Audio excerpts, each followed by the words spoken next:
Halo teman-teman, Assalamualaikum. Perkenalkan, nama kakak adalah Fahri Azzi Nugroho.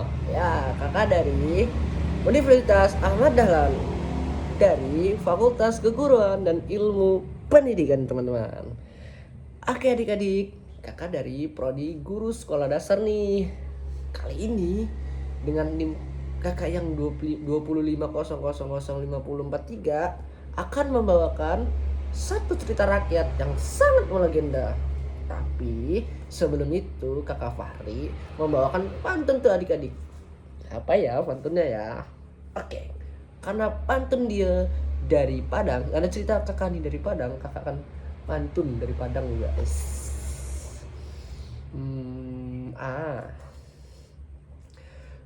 Dua tiga membeli pasar di Padang.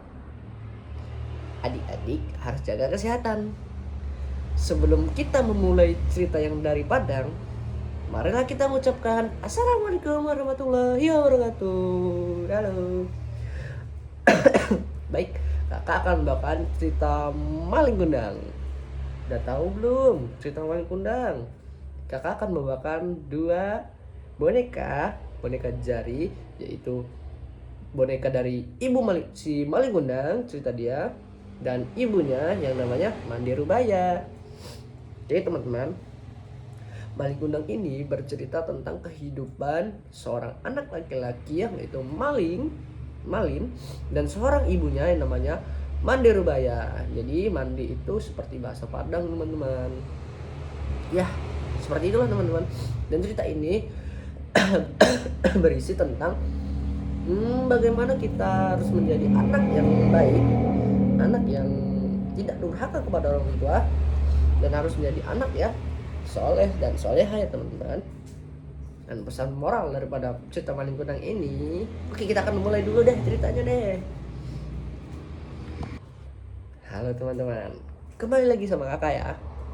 Baik, di sini udah ada Mandi Rubaya dan juga si Maling Kundang, yang ini yang kiri, dan ini Mandi Rubaya ibunya.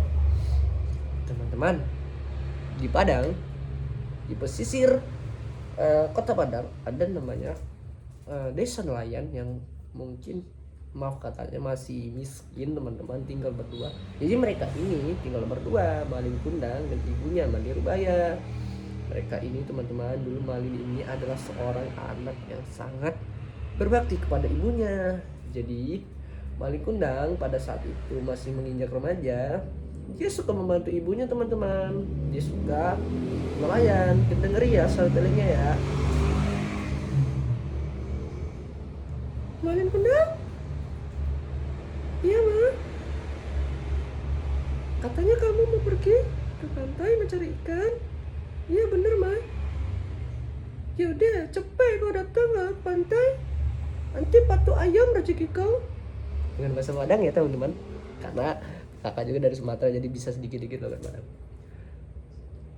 Baik ma, ranca mana nak pergi nih, salin dulu. Jadi ini sangat banget sih teman-teman. Jadi ketika itu Maling Kundang juga balik. Maling Kundang gimana? Iya mande sudah. Di suatu kisah teman-teman, ketika Maling Kundang beranjak dewasa, Maling Kundang nih mau izin teman-teman. Oke kita storytelling ya, kita ceritain teman-teman. Kamu benar mau pergi ke kota itu? Benar ma, aku ingin merantau agar kehidupan mama jadi jauh lebih baik. Tapi jangan lupain mama tau, kamu harus jaga kesehatan. Baik ma, salim dulu. Semoga kamu jadi anak yang sukses ya. Terima kasih. Terima kasih ma. Semoga mama baik-baik di sini ya. Jangan lupain Malin. Iya, kamu jaga kesehatan. Jangan lupa sholat ya. Jangan lupa mendirikan ibadah kamu. Tetap jadi anak yang baik di kota yang jauh. Terima kasih ma. Aku pergi dulu ya. Salim ya. Pancik Bano nak pergi nih mah. Tak no lah petek dah kau mah. Sakno lah pergi ke pantai nih. Iya mending pergilah kamu dah. Jangan lupa kamu dah. Dan jangan lupa makan kamu dah. Oke mah, udah makan aku dah. Udah mah aku pergi dulu mah.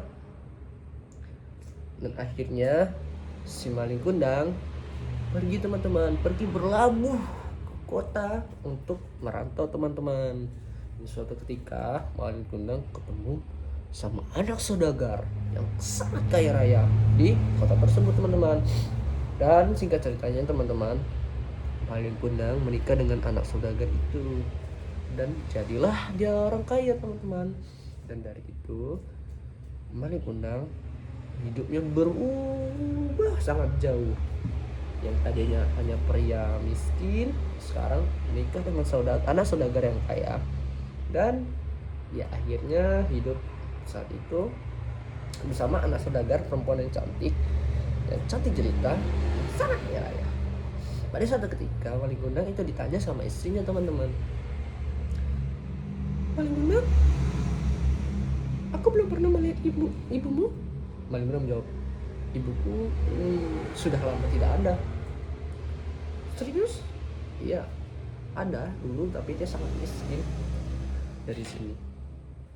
Dari sini Malin Kundang menunjukkan rasa sambung yang sangat sambung teman-teman. Dan dari itu si istri dari Malin Kundang itu bikin melihat kampung dari Malin Kundang, dan Malin Kundang setuju. Dan ketika dia Malin Kundang berlayar kembali, dia melihat sosok ibunya teman-teman. Ibunya menangis jadi-jadinya karena melihat anaknya yang sukses memakai baju adat yang pada saat itu hanya dipakai orang-orang bangsawan dan saudagar. Dan pada saat itu ibunya menangis, anakku sudah menjadi kaya raya.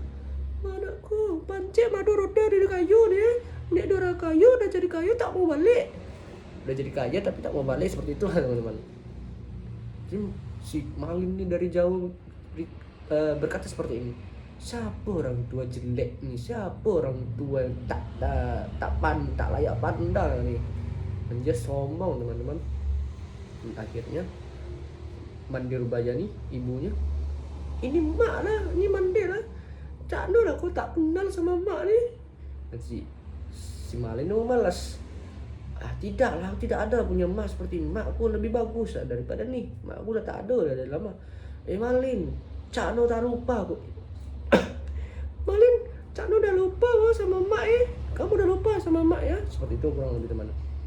Dan mak, aku tak ada mak kayak gini lah, mak bawakan makanan kesukaan kamu Malin.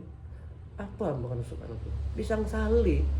Aku tak suka makanan jelek macam itu. Dan istrinya Malin Kundang bertanya teman-teman, apakah ini ibu kamu?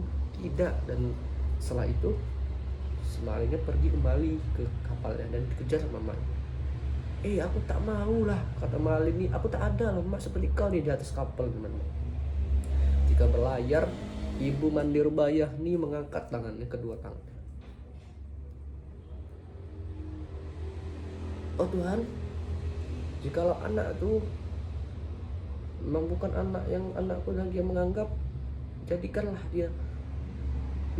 dia sumpah serapah. Jadi Mandirubaya ini sumpah serapah teman-teman, mengatakan sumpah, jika anak ini memang anak durhaka, jadikanlah dia batu. Cano jadi batu, kok dia ikut laut.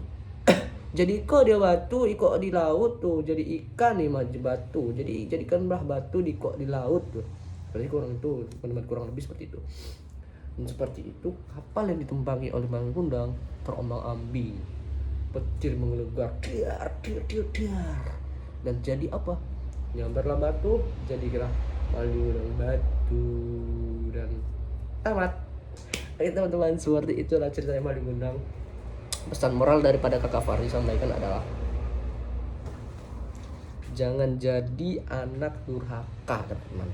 Anak-anak durhaka suka membohongi orang tua, suka berkata kepada orang tua yang kasar, mau dikutuk jadi batu teman-teman. Tidak boleh teman-teman. Pesan moralnya, berbakti kepada orang tua, jangan melawan kepada orang tua, karena ibu adalah tempat kita mendapatkan surga nantinya teman-teman. Terima kasih. Jika ada salah kata dari Kakak Fahri, mohon maaf. Sekian dari Kakak. Assalamualaikum warahmatullahi wabarakatuh. Sama Iko itu dipandang nih, itu Padang. Terima kasih mendengarkan cerita dari Kakak ini, menyampaikan cerita dari Padang. Terima kasih banyak. Assalamualaikum warahmatullahi wabarakatuh.